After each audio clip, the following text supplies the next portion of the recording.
Sound of a traditional Japanese flute, shakuhachi, fades in and then out. Hey, you think you know Japan, right? Sushi, anime, samurai, neon-lit Tokyo streets.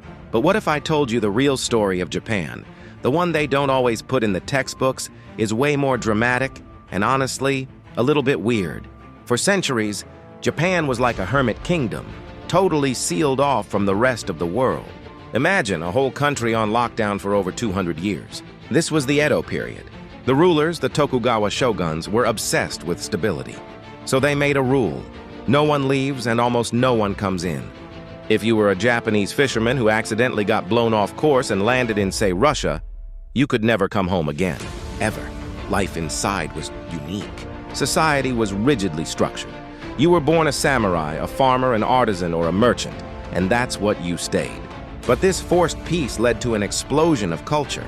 Think beautiful woodblock prints, the first novels, kabuki theater with its dramatic makeup and over-the-top acting. Cities like Edo, what we now call Tokyo, became some of the biggest and most vibrant in the world.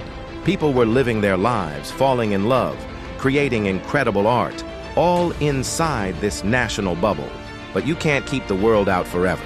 And the world came knocking in 1853 in the form of giant, black, smoke-belching American warships. Commodore Matthew Perry sailed into Tokyo Bay and basically said, "Open up for trade or else." The Japanese, with their samurai swords and old-fashioned cannons, were completely outmatched. The sight of these black ships was so terrifying, it literally shattered their reality and broke the shogun's power.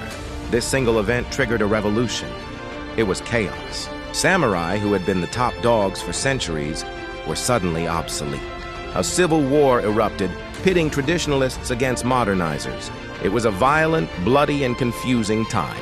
Imagine young samurai, trained their whole lives to fight with a sword, suddenly facing rifles and cannons. Out of this chaos, a new Japan was born. In just a few decades, they went from a feudal society of sword-wielding samurai to a modern industrial powerhouse. They built railways, factories, a modern army, and a navy.